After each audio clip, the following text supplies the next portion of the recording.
di hadapan tamu dan tetangga yang berkumpul. Zidane berdiri dengan pakaian terbaik dan harapan yang tulus. Namun, semua itu hancur seketika. Ketika Pak Camat Idrus menatapnya dingin, lalu berkata lantang, "Kamu pikir siapa kamu? Buruh rendahan berani melamar anak camat?" Sebuah hinaan yang tak hanya menampar harga diri Zidane, tapi juga menggores dalam di hati ibunya, menyisakan luka yang akhirnya membawanya pergi.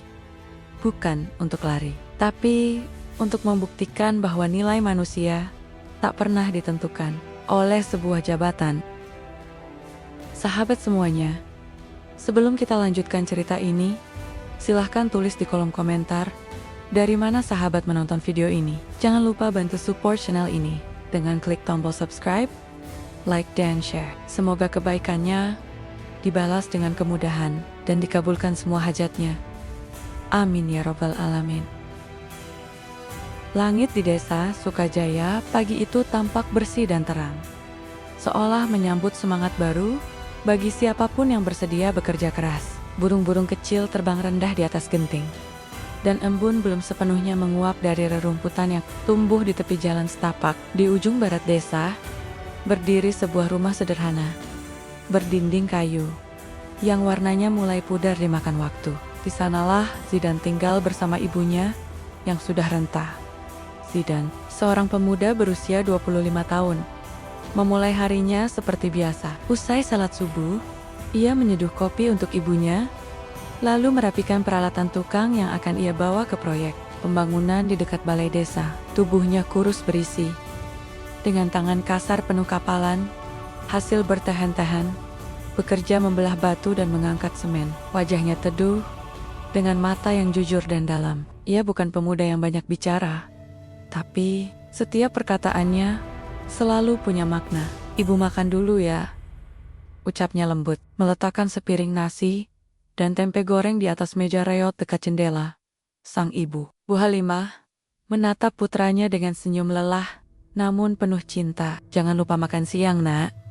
Jangan keburu-buru kerja sampai lupa diri." Zidane mengangguk pelan, lalu mengecup punggung tangan ibunya. "Insya Allah, Bu.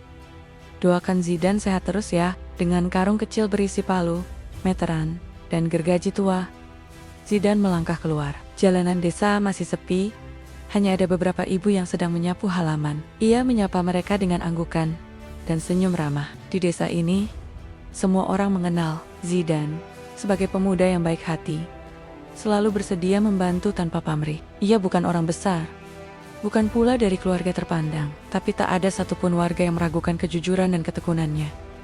Namun ada satu hal yang tidak banyak orang tahu. Di balik kerja keras dan ketulusan Zidane, tersembunyi sebuah rasa yang tumbuh secara diam. Perasaan itu muncul pelan-pelan, dari tatapan pertama yang tak disengaja di masjid, dari senyum sopan di sela acara pengajian, dari ketenangan suara yang membacakan ayat suci dengan penuh penghayatan. Perasaan itu bernama cinta, dan orang yang membuatnya hadir adalah Aisyah, putri tunggal dari Camat Idrus. Aisyah berbeda dari gadis lain di desa itu. Ia tidak suka pamer, meski ayahnya punya jabatan dan kekayaan. Ia juga tidak sombong, meski kuliahnya ditempuh di universitas ternama di ibu kota. Setiap kali pulang kampung, ia pasti menyempatkan diri mengajar ngaji anak-anak dan membantu ibunya menyiapkan makanan untuk kaum duafa. Zidane tahu, Aisyah bukan perempuan sembarangan, dan justru karena itulah hatinya semakin bimbang. Mungkinkah seorang buruh bangunan seperti dirinya mencintai gadis seperti Aisyah? Bahkan untuk sekadar duduk sejajar saja, ia merasa tidak pantas. Tapi cinta, meski tak diundang, tetap tumbuh kadang pelan, kadang menyakitkan. Suatu sore, ketika proyek pembangunan posyandu telah selesai lebih cepat dari jadwal, Zidane memutuskan lewat jalan memutar pulang ke rumah. Jalan itu melewati halaman rumah Camat Idrus. Ia tahu Aisyah akan mengisi kajian remaja di masjid sore itu, dan biasanya akan keluar rumah sekitar pukul 4. Benar saja, dari kejauhan, Zidane melihat Aisyah keluar sambil membawa tas kecil dan mushaf. Ia mengenakan gamis berwarna lembut dan kerudung polos yang menjuntai anggun. Langkahnya ringan dan wajahnya bersih tanpa riasan. Namun justru itulah yang membuatnya tampak semakin menyejukkan. Zidan tidak berani menyapa. Ia hanya menunduk pelan dan mempercepat langkahnya, mencoba menahan gejolak hati yang tiba-tiba berdebar lebih cepat. Sesampainya di rumah, ia duduk termenung di tangga kecil depan pintu. Angin sore berhembus pelan, tapi tak cukup untuk menenangkan pikirannya. "Ibu," katanya pelan. Kalau orang seperti Zidan suka sama perempuan yang jauh lebih tinggi derajatnya, itu dosa. Enggak, Bu Halimah yang sedang menjemur baju hanya tersenyum. Cinta itu bukan dosa, Nak. Tapi menuruti cinta tanpa tahu batasnya, itu bisa menyakiti diri sendiri. Zidan diam. Ia tahu ibunya bijak, tapi hatinya tetap gelisah. Ia ingin merasa cukup, tapi bayangan Aisyah tak pernah mau pergi dari pikirannya. Beberapa hari kemudian, Zidan melihat pagar rumah Camat Idrus mulai rapuh di beberapa bagian. Tanpa diminta, ia datang membawa palu dan beberapa papan kayu. Ia mengetuk pintu dan menemui penjaga rumah. "Pak Darto, pagar ini mau saya perbaiki sedikit. Sudah mulai lapuk," ujarnya. Pak Darto yang sudah tua tersenyum. "Wah, baik sekali kamu Zidan. Nanti kalau Pak Camat tahu, pasti senang." Zidan hanya tersenyum dan langsung mulai bekerja. Ia tidak berharap dipuji. Bahkan, ia tidak peduli jika Aisyah tidak tahu. Yang penting, hatinya tenang. Selama 2 hari ia memperbaiki pagar itu, dan tak sekalipun ia meminta bayaran. Ia hanya berbuat baik, meski alasannya sangat pribadi. Di sela waktu itu, ia juga mulai membawa buah tangan ke masjid sekadar air mineral, kurma, atau jajanan pasar, yang ia letakkan di sudut tempat pengajian remaja. Ia tidak pernah mengaku bahwa itu dari dirinya, tapi ia tahu Aisyah akan melihat, dan itu cukup. Namun diam-diam, teman-teman sesama buruh mulai memperhatikan perubahan Zidan. Mereka mulai bergosip dan menertawakannya. Zidan sekarang rajin lewat depan rumah Pak Camat, janggan-janggan, naksir anaknya, celetuk Riko, sambil tertawa terbahak-bahak. "Aduh, Zidan, mimpi tuh jangan ketinggian. Kita ini tukang, bukan calon menantu camat," tambah yang lain. Zidan hanya tersenyum kecut. Ia tidak marah, tapi ucapannya masuk ke dalam hati seperti duri kecil yang sulit dicabut. Malam itu, Zidan kembali gelisah. Ia duduk di bawah lampu temaram di ruang tengah, menatap lengget-lengget rumah yang penuh sarang laba-laba. "Apa benar aku tidak pantas?" gumamnya. Bu Halimah yang mendengar itu dari dapur menghampiri. Ia duduk di sebelah Zidan, mengusap punggung anaknya dengan lembut. "Kalau kamu benar-benar ingin, perjuangkan. Tapi jangan berharap orang lain akan langsung terima. Dunia ini belum adil, Nak. Tapi Tuhan selalu melihat niat baik." Zidan menatap ibunya lama, lalu ia mengangguk pelan. "Zidan mau coba, Bu, meskipun nanti harus ditolak. Setidaknya Zidan sudah berani jujur, dan disinilah kisah itu benar-benar dimulai dari hati yang sederhana, dari keberanian kecil yang tumbuh di balik rasa rendah diri. Zidan tahu jalan yang akan ia tempuh penuh duri dan cemooh, tapi ia juga tahu bahwa cinta yang tulus tidak hanya layak dirasakan, tapi juga diperjuangkan. Meski ia hanya seorang buruh bangunan hati, dan harapannya telah membangun sesuatu yang jauh lebih besar dari apapun yang bisa dilihat orang. Dan sesuatu itu adalah harapan. Pagi itu, langit mendung menggantung seperti firasat buruk yang belum diungkapkan. Namun di rumah kecil berdinding kayu milik Zidan, suasana justru berbeda. Ada semangat yang bergetar lembut di udara. Ada detak jantung yang berpacu lebih cepat dari biasanya. Zidan berdiri di depan cermin tua, yang sebagian sisinya sudah retak, mengenakan kemeja putih yang baru disetrika ibunya semalam, dan celana kain hitam yang hanya ia simpan untuk akora-akora penting. Hari itu adalah hari besar baginya. "Sudah rapi, Nak. Kamu tampan," ujar Bu Halimah sambil mengangguk pelan. Suaranya bergetar. Antara bangga dan cemas, Zidan tersenyum kecil. "Terima kasih, Bu." Di atas meja, tampak sebuah dus kecil berisi seserahan sederhana kue lapis buatan ibunya, sebungkus teh tubruk kesukaan keluarga mereka, dan kain batik hasil tabungan selama beberapa bulan terakhir. Tidak ada emas, tidak ada parsel mewah. Tapi, semuanya dibungkus dengan tangan yang penuh doa. Zidan menarik napas dalam-dalam. Zidan mau berangkat. Bu Halimah mengangguk. Ia berjalan pelan mendekat. Lalu merapikan kerah baju anak semata wayangnya. Tangannya sedikit gemetar. Apapun yang terjadi nanti, ibu tetap bangga sama kamu Zidan. Dengan kalimat itu, Zidan melangkah keluar rumah membawa harapan, membawa cinta, dan membawa keberanian yang sudah terlalu lama ia simpan. Rumah Camat Idrus terletak di tengah desa. Bangunannya besar, bercat putih dengan pagar besi yang selalu tertutup rapat. Hari itu, pintu pagar dibuka. Beberapa warga sudah berkumpul. Sebagian karena diundang langsung, sebagian lagi karena mendengar kabar angin. Ya, semua orang tahu, hari ini Zidan akan melamar Aisyah. Dan kabar itu menyebar seperti api di padang ilalang cepat dan mengundang banyak mata. Coba lihat, si Zidan berani juga ya, gumam seorang warga sambil menyikut temannya. Dia pikir Camat Idrus bakal terima anak buruh. Mimpi. Zidan berjalan dengan langkah tegap. Di tangannya, dus seserahan itu tampak semakin berat. Bukan karena isinya, tapi karena beban harapan yang ia bawa. Di sampingnya, Bu Halimah melangkah pelan, menggenggam tas kecil dan wajah yang tidak bisa disembunyikan dari gugup. Di teras rumah besar itu, Camat Idrus sudah menunggu. Ia duduk dengan kaki bersilang, mengenakan batik mahal, dan jam tangan yang kilapnya mencolok. Di sampingnya, ada istrinya yang juga tampak tegang. Sementara Aisyah duduk di belakang. Sebagian wajahnya tertutup kerudung, matanya menunduk, tak sanggup menatap Zidan. Setelah memberi salam, Zidan duduk bersila dengan kepala tertunduk. Bu Halimah duduk di sampingnya, menatap tuan rumah dengan sopan.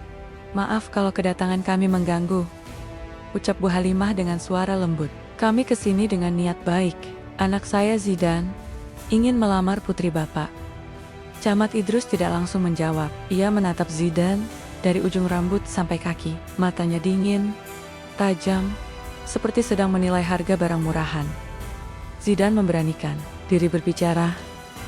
Pak Camat, saya tahu saya bukan siapa-siapa. Saya tidak punya harta, tidak punya gelar, tapi saya mencintai Aisyah dengan tulus.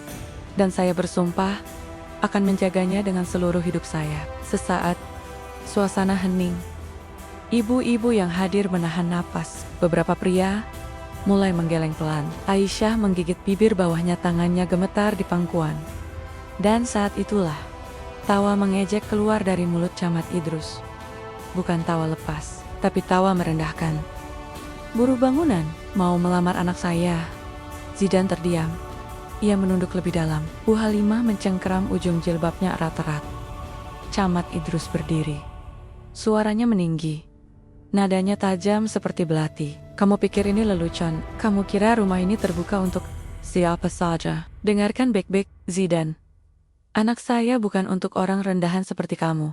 Kamu buruh, hidupmu penuh debu dan lumpur. Bahkan kalau kamu cuci tangan 1000 kali, kamu tetap tidak pantas memegang tangan Aisyah. Teriakan itu menggema. Beberapa warga yang hadir saling pandang, terdiam. Suasana berubah tegang. Sebagian mulai kasihan, tapi tak ada yang berani bicara. Zidan tidak menjawab, ia hanya diam, menatap lantai teras. Tidak ada air mata, tapi sorot matanya perlahan meredup. Bu Halimah menarik napas panjang, mencoba tetap tenang. Pak Camat, kami tidak bermaksud merendahkan. Kami hanya membawa niat baik. Cukup, potong Camat Idrus. Kembalilah ke tempat kalian berasal. Jangan pernah datang lagi ke rumah ini. Zidan perlahan berdiri. Ia meraih kotak seserahan yang bahkan belum sempat dibuka. Ia membungkuk sopan, meski tubuhnya terasa bergetar. Terima kasih atas waktunya, Pak Camat. Maaf jika saya lancang. Lalu, ia menoleh sebentar ke arah Aisyah. Pandangan mereka bertemu, hanya sejenak cukup untuk melihat bahwa gadis itu pun sedang menahan tangis. Tapi tidak ada yang berkata apa-apa. Dan Zidan tahu, itu adalah jawaban. Ia melangkah pergi, perlahan, bersama ibunya. Di belakang, suara gumaman warga terdengar seperti bisikan tajam yang menghantam telinganya. Tapi Zidan tidak menoleh. Ia hanya menggenggam kotak seserahan Aratiraten. Dalam hati, perlahan semuanya runtuh. Malam itu, hujan turun pelan. Di rumah kayu yang gelap, Bu Halimah duduk di sudut dapur, memandangi kain batik yang tak jadi diberikan. Air matanya jatuh diam-diam, tanpa suara. Ia tidak menangis karena malu, tapi karena hatinya patah melihat putranya yang selama ini kuat, kini hanya duduk memeluk lutut di sudut kamar. Zidan tidak berbicara, tidak juga menangis. Ia hanya menatap kosong ke arah jendela yang tertutup. Hatinya perih bukan karena ditolak, tapi karena harga dirinya diinjak di depan banyak orang. Hingga larut malam, Zidan tetap terjaga. Di dalam kepalanya, suara camat masih terngiang. Kamu buruh, tidak pantas. Dan malam itu juga, ia mengambil keputusan. Pagi-pagi buta, sebelum ayam berkokok, Zidan membereskan ransel lamanya. Ia memasukkan pakaian secukupnya, palu warisan ayahnya, dan sedikit bekal dari ibunya. Zidan mau ke kota, Bu, katanya pelan. Bu Halimah yang baru terbangun menatap anaknya dengan cemas. Kamu mau kemana, nak? Zidan mencium tangan ibunya, lalu memeluknya erat. Zidan mau cari jalan sendiri, bukan karena menyerah, tapi karena sudah waktunya berdiri. Bu Halimah ingin menangis, tapi ia menahan. Ia hanya mengangguk, meski dadanya sesak. Doakan Zidan jadi orang yang berguna, Bu. Bukan untuk balas dendam, tapi untuk membuktikan kalau buruh pun punya harga. Dan saat matahari pertama menembus cakrawala, Zidan telah berjalan menjauh dari desa meninggalkan luka, membawa tekad. Ia tidak tahu kemana kakinya akan membawanya, tapi ia tahu langkah itu adalah langkah yang akan mengubah segalanya. Kabut pagi masih menggantung ketika kereta ekonomi menuju kota meninggalkan stasiun kecil di ujung desa. Di dalamnya, duduk seorang pemuda dengan ransel lusuh di pangkuan dan tatapan kosong menembus jendela. Ia adalah Zidan, si buruh bangunan yang kemarin dipermalukan di depan umum, kini pergi bukan dengan dendam, melainkan dengan tekad yang menggumpal kuat di dada. Perjalanan menuju kota bukan sekadar perpindahan tempat. Bagi Zidan, itu adalah langkah menuju babak baru yang belum pernah ia kenal. Di kampung, meski hidup pas-pasan, ia mengenal semua orang. Tahu jalan-jalan kecil, tahu siapa yang sedang sakit atau butuh bantuan. Tapi di kota, ia bukan siapa-siapa. Begitu turun dari kereta, Zidan harus segera mencari tempat untuk bermalam. Ia berjalan menyusuri trotoar, menanyakan lowongan dari satu warung ke warung lain. Beberapa menolak mentah-mentah. Ada yang bahkan tidak mau menjawab. Tapi hari belum berganti senja, ketika akhirnya ia menemukan papan bertuliskan, dibutuhkan pekerja kosar, proyek gedung serbaguna, hubungi Mandor Fikri. Tanpa pikir panjang, Zidan mencatat nomor itu dan menelepon dari warung telepon terdekat. Suaranya gemetar, tapi niatnya bulat. Saya Zidan, Pak. Saya ingin kerja. Apa masih ada lowongan? Kalau kamu bisa angkat semen dan gak banyak ngeluh, datang besok pagi jam 6. Jawab suara di seberang, datar, tapi tidak mengusir. Zidan mengangguk, meski yang ditelepon tak bisa melihat. Baik, Pak. Terima kasih. Malam itu, ia tidur di musala kecil dekat proyek, beralaskan jaket dan ransel sebagai bantal. Hawa dingin menusuk tulang, tapi Zidan tertidur lelap dengan satu pikiran. Langkah pertama sudah dimulai. Hari-hari berikutnya adalah rentetan kerja fisik yang berat, mulai dari mencampur semen, mengangkat batu bata, menggali tanah untuk pondasi, hingga membersihkan sisa bahan bangunan. Tangannya yang sudah kasar semakin keras, kulitnya menghitam terbakar matahari, tapi mulutnya tidak pernah mengeluh. Mandor Fikri memperhatikan, ia bukan mandor sembarangan. Meski keras, ia tahu menilai orang. Zidan bukan hanya kuat, tapi juga cepat tanggap. Setiap diberi instruksi, ia mengerjakan tanpa banyak tanya, dan seringkali hasilnya lebih baik dari harapan. Satu sore, saat para pekerja lain sibuk bercanda sambil ngopi, Zidan duduk di pojok proyek, memperhatikan gambar denah yang tertempel di papan. Kamu ngerti gambar itu? Tanya Mandor Fikri tiba-tiba, membuat Zidan terkejut. Belum sepenuhnya, Pak, tapi saya pengen belajar. Jawabnya jujur. Fikri terdiam sejenak. Lalu ia menyodorkan selembar gambar kerja dari map birunya. Nih, pelajari. Kalau kamu serius, minggu depan saya kasih kamu tugas bantu ngawasin fondasi. Zidan menatap kertas itu seolah sedang memegang kunci masa depan. Terima kasih, Pak. Saya nggak akan sia-siakan. Bulan berganti tahun. Zidan tak pernah berpindah proyek. Ia belajar dan terus menunjukkan kualitas. Perlahan, dari tukang kasar, ia dipercaya menjadi tukang utama. Lalu naik jadi koordinator lapangan. Dan akhirnya mandor muda. Ia masih orang yang sama bangun sebelum subuh. Salat tepat waktu, tidak pernah menolak kerja kotor. Tapi sekarang, ia juga bisa membaca gambar kerja, memahami struktur bangunan, bahkan mulai mengusulkan perbaikan di beberapa proyek. Suatu ketika, seorang arsitek muda bernama Burani datang ke proyek untuk melakukan inspeksi. Ia terkesan dengan tata letak besi tulangan yang lebih rapi dari desain awal. Siapa yang bikin usulan perbaikan ini? Tanyanya pada mandor Fikri. Itu Zidan, anak muda yang dulu cuma buruh angkut, jawab Fikri sambil tersenyum tipis. Rani menghampiri Zidan. Bagus sekali idenya. Kamu belajar dari mana? Zidan menggaruk kepala. Saya cuma lihat-lihat gambar kerja, Bu. Lalu coba berpikir, apa yang bisa dibuat lebih efisien? Rani tertawa kecil. Kalau kamu terus begini, kamu bisa jadi konsultan struktur dalam beberapa tahun lagi. Zidan tertunduk, tersenyum malu. Tapi ucapan itu tertanam kuat dalam benaknya. Seiring waktu, nama Zidan mulai diperbincangkan di antara mandor dan kontraktor kecil. Ia dikenal disiplin, jujur, dan punya ide-ide cerdas untuk mempercepat pekerjaan tanpa mengorbankan kualitas. Ia juga tidak segan turun tangan, walau statusnya sudah tidak lagi sekadar tukang. Setiap bulan, sebagian gajinya ia kirim ke kampung untuk Bu Halimah, dan kadang untuk membantu warga yang butuh. Ia tidak pernah lupa dari mana ia berasal. Bu Halimah, yang kini tinggal sendiri, selalu menangis setiap menerima kiriman itu. Bukan karena jumlahnya, tapi karena tahu anaknya hidup jujur dan bekerja keras.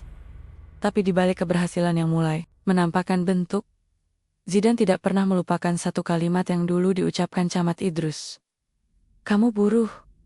Tidak pantas. Kalimat itu seperti paku yang tertanam di dinding hati. Tidak membuatnya marah, tapi selalu mengingatkannya untuk terus melangkah. Ia tidak ingin membalas. Ia hanya ingin membuktikan.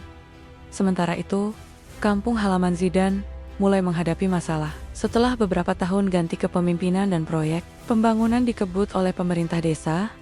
Banyak bangunan baru bermunculan, balai desa, tempat wudhu masjid, jembatan kecil, bahkan rumah-rumah bantuan.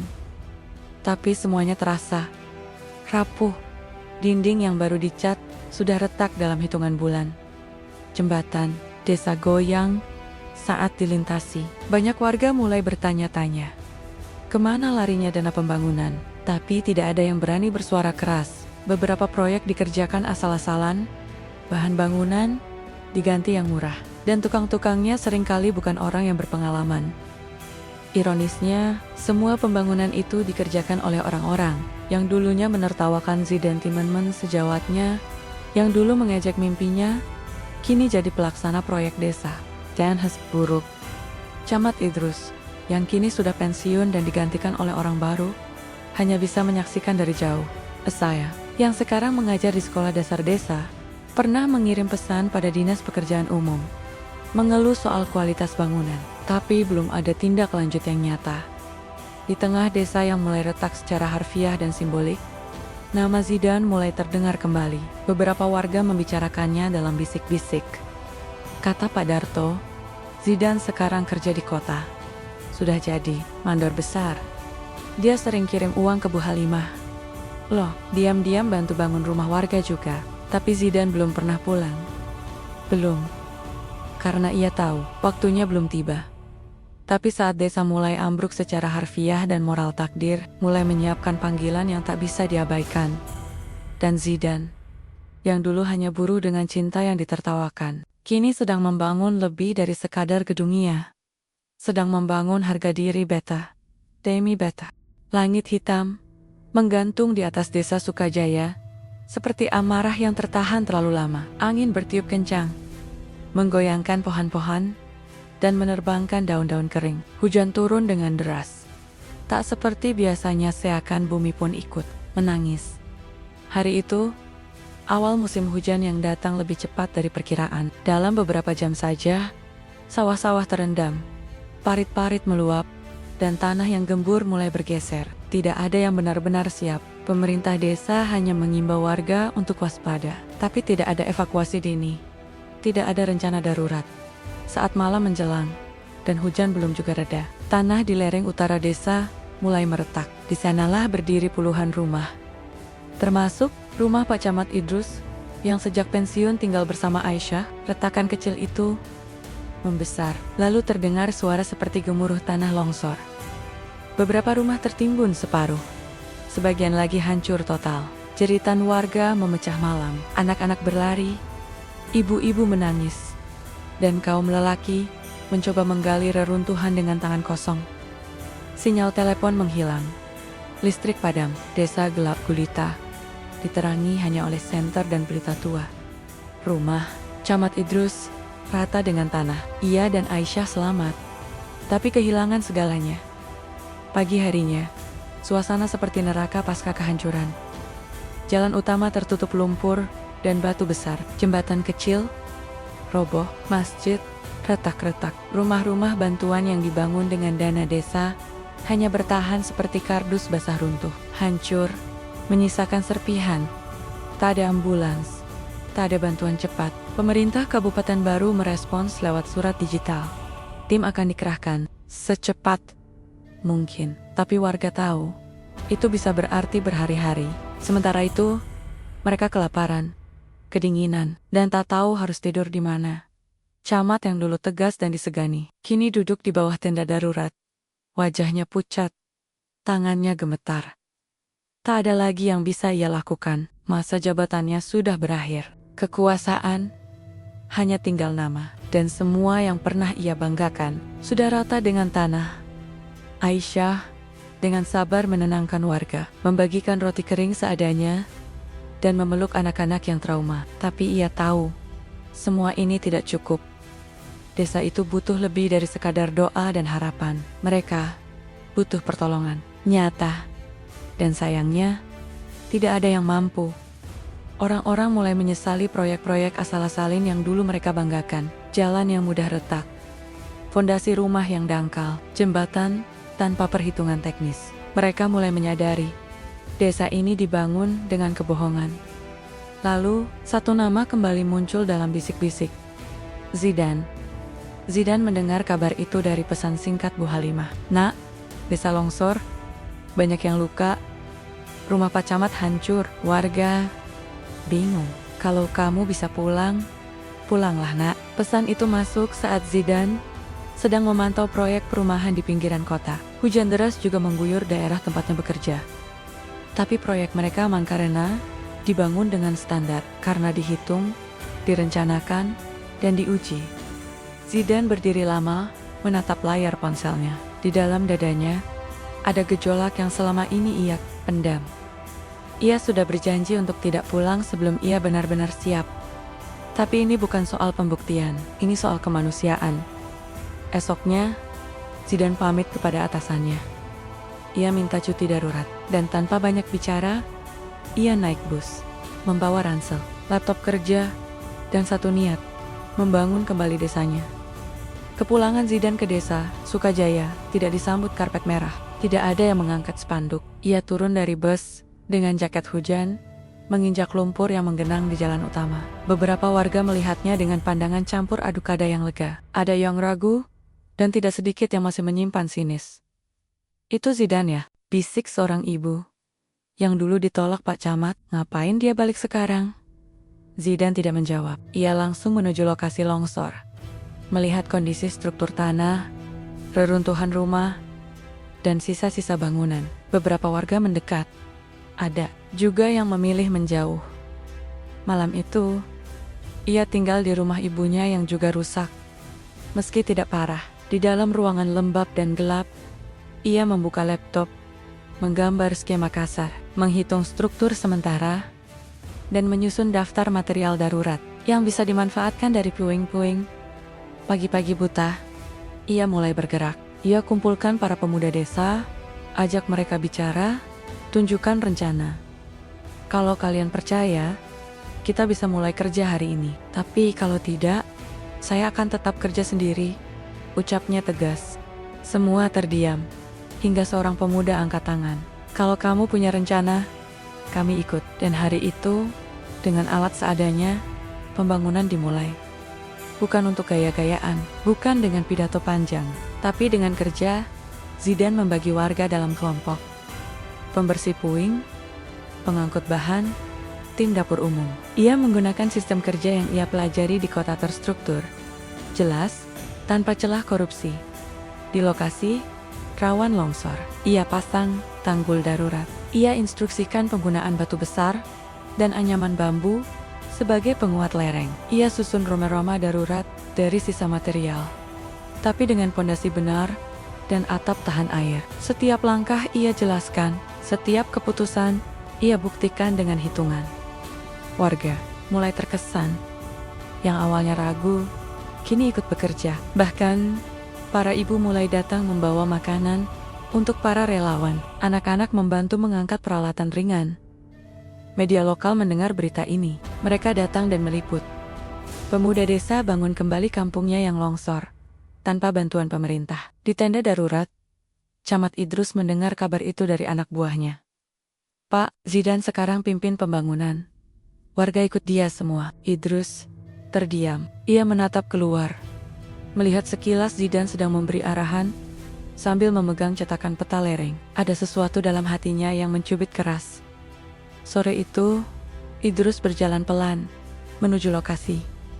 Warga menatapnya, membuka jalan. Aisyah mengikuti. Dari belakang, wajahnya gugup.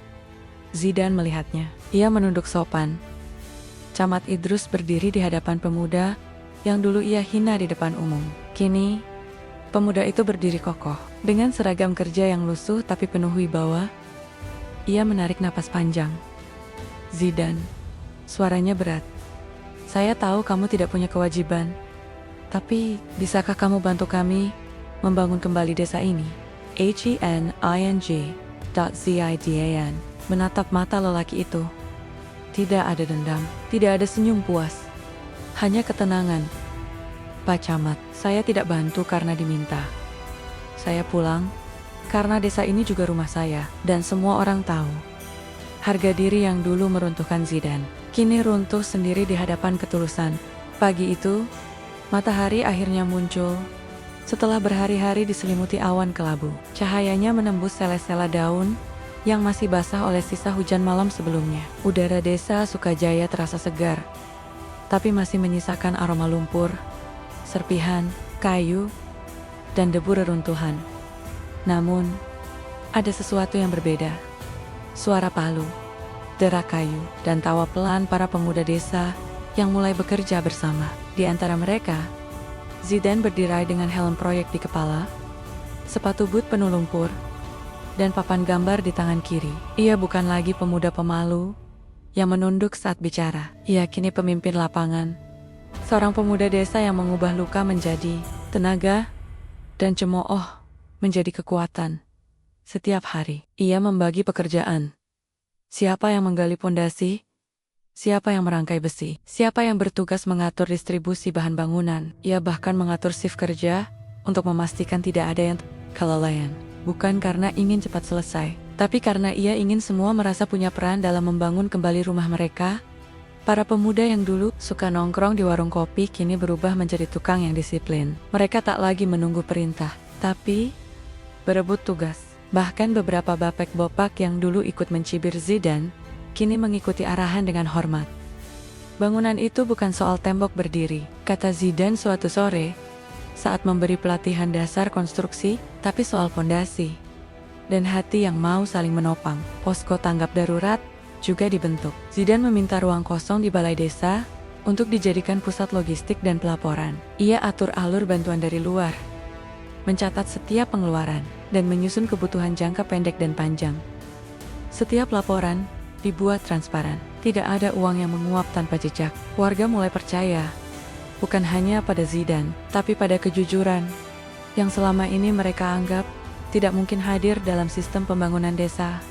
Rumah-rumah darurat perlahan diganti bangunan permanen dengan desain sederhana, tetapi struktur kuat. Jembatan desa yang dulu rapuh kini diperkuat dengan campuran semen dan besi sesuai standar yang dia pelajari dari kota. Semua ia lakukan bukan untuk dipuji, tapi karena itu adalah tanggung jawab hati. Bu Halimah yang kini melihat putranya disambut seperti pahlawan, hanya bisa menatap dari kejauhan sambil sesekali menyeka air mata. Ia tahu betul perjuangan anaknya dan kini seluruh dunia ikut menyaksikan. Suatu sore, di aula sementara yang dibangun dari kayu dan terpal, seluruh warga desa dikumpulkan untuk rapat terbuka. Ini pertama kalinya sejak bencana. Warga duduk bersama, membicarakan masa depan desa. Zidane duduk di depan, berdampingan dengan beberapa tokoh masyarakat. Di sampingnya ada kepala desa yang baru, seorang pria muda yang juga menghormati kerja keras Zidane. Namun, semua mata tertuju pada satu sosok yang baru saja masuk ke dalam aula, Camat Idrus. Lelaki itu kini jauh berbeda dari sosok angkuh bertahun-tahun lalu. Rambutnya mulai memutih, tubuhnya terlihat lebih kurus, tapi langkahnya tetap tegas. Meski jelas ada beban dalam geraknya. Ia berdiri di tengah aula. Suasana mendadak hening. Warga berhenti berbicara. Hanya suara angin yang terdengar menggoyang ujung terpal. Dengan suara berat, Camat Idrus membuka pembicaraan. Saudara-saudara semua, terima kasih sudah hadir. Hari ini bukan hanya tentang pembangunan, tapi tentang menyambung yang dulu pernah terputus. Ia berhenti sejenak, menatap seluruh warga, lalu menatap Zidane yang duduk tenang. Beberapa tahun lalu, saya pernah berdiri di tempat ini, merasa paling tahu, paling tinggi, dan paling benar. Saya pernah menolak lamaran seorang pemuda dengan cara yang tidak pantas, hanya karena dia buruh, karena dia miskin, karena saya merasa anak saya layak mendapat yang lebih baik. Suara hadirin mulai riuh pelan, tapi tidak ada yang berani memotong. Pemuda itu sekarang duduk di depan saya sebagai pemimpin yang bukan karena jabatan, bukan karena uang, tapi karena ia memilih untuk kembali. Ketika banyak orang justru lari, Idrus menunduk. Ia menghela napas panjang. Saya meminta maaf Zidane di depan semua orang. Saya akui, saya salah. Bukan hanya menilai kamu dengan mata yang sempit, tapi karena telah mengajarkan kesombongan kepada orang-orang. Zidane terdiam, tidak ada senyum, tidak ada ekspresi marah, hanya sorot mata tenang yang dalam. Suasana aula sunyi, beberapa ibu menyeka air mata. Para pemuda menunduk, terdiam, mungkin malu, karena pernah ikut menertawakan Zidane. Lalu, suara lembut seorang perempuan terdengar dari belakang. Pak, ucapnya pelan. Semua menoleh. Aisyah berdiri, wajahnya merah, tapi matanya mantap. Aku juga ingin bicara. Langkahnya pelan, tapi pasti. Ia berjalan ke depan, berdiri tak jauh dari ayahnya dan Zidane. Suaranya bergetar, tapi jelas. Selama ini, aku hanya diam. Saat semua menghina, aku tidak bicara. Saat kamu pergi dari kampung ini, aku hanya bisa menangis dalam hati. Aku terlalu takut, terlalu pengecut untuk membela apa yang benar. Zidane menatap Aisyah, tapi tidak berkata apa-apa. Aku melihat semuanya sekarang. Melihat bagaimana kamu memimpin, bagaimana kamu membantu, tanpa menyimpan benci. Aku kagum Zidane, dan aku minta maaf. Suasana semakin hening. Hanya suara burung sore yang sesekali berkicau dari luar tenda. Aku tahu, aku tidak berhak mengharapkan apapun darimu sekarang, tapi biarlah semua orang tahu bahwa aku bangga pernah dicintai oleh orang sebaik kamu. Zidane menarik napas dalam. Ia berdiri perlahan, menatap Camat Idrus, lalu menatap Aisyah. Pak, Bu, saya sudah lama memaafkan. Bahkan sebelum Bapak minta maaf. Suara itu terdengar tenang, tanpa nada tinggi, tapi justru membuat hati siapapun yang mendengarnya terasa runtuh. Saya tidak kembali untuk membuktikan siapa benar atau salah. Saya pulang karena desa ini butuh kita semua. Dan karena saya percaya luka lama bisa sembuh, asal kita belajar merendahkan hati. Tepuk tangan pertama datang dari sisi kanan, lalu menyusul dari seluruh penjuru aula. Bukan karena pidatonya indah, tapi karena ketulusan telah menjadi bahasa yang menyatukan semuanya. Hari itu, Zidane tidak menjadi pahlawan. Ia hanya menjadi manusia yang menang dengan cara yang paling damai, memaafkan, dan di tengah tepuk tangan, senyum Aisyah mengembang. Bukan karena cinta yang kembali, tapi karena hati yang dulu pernah tertolak, kini telah benar-benar tumbuh. Pagi itu, langit desa Sukajaya begitu cerah, seperti telah bersekutu dengan alam untuk memberikan restu pada perubahan yang tengah terjadi. Jalan desa yang dulu penuh lumpur, kini telah dibenahi. Rumah-rumah berdiri dengan struktur yang kokoh, dicat dengan warna-warna ceria. Anak-anak kembali berlarian di halaman. Para ibu tersenyum saat menjemur pakaian, dan para bapak sibuk membangun kebun kecil di samping rumah baru mereka. Di tengah semua itu, nama Zidane tak lagi hanya dibisikkan dalam obrolan warung. Ia kini tercetak di media, terpampang di layar-layar televisi, dan disebut dalam pidato para pejabat yang datang berkunjung. Tapi bagi Zidane, semua itu hanya bonus kecil dari niat awal yang sederhana. Menolong, bukan untuk dikenal. Media nasional mulai melirik kisah perjuangannya. Wartawan berdatangan, bertanya panjang lebar tentang bagaimana ia membangun ulang desa tanpa sokongan pemerintah besar. Hanya dengan semangat dan pengetahuan. "Apakah Anda seorang insinyur?" tanya seorang jurnalis dalam wawancara televisi, menggeleng pelan. "Saya hanya seorang buruh yang pernah dihina, lalu belajar untuk berdiri lebih kuat dari sebelumnya." Kutipan itu viral, banyak orang terinspirasi. Bahkan pemerintah provinsi mengundangnya secara resmi ke sebuah acara penghargaan untuk pemuda inspiratif tahun ini. Di aula besar nan megah, Zidane berdiri di atas panggung dengan pakaian batik sederhana, wajah tenang, dan tangan yang masih menyimpan bekas kerja keras. Ia menerima plakat penghargaan sambil menunduk rendah. Bukan karena malu, tapi karena rendah hati memang selalu menjadi jalannya. Gubernur yang menyerahkan penghargaan itu sempat menawarkan jabatan padanya. "Kami butuh orang seperti Anda di dinas kami, Zidane. Gaji besar, fasilitas lengkap, masa depan terjamin." Zidane hanya tersenyum. "Terima kasih, Pak.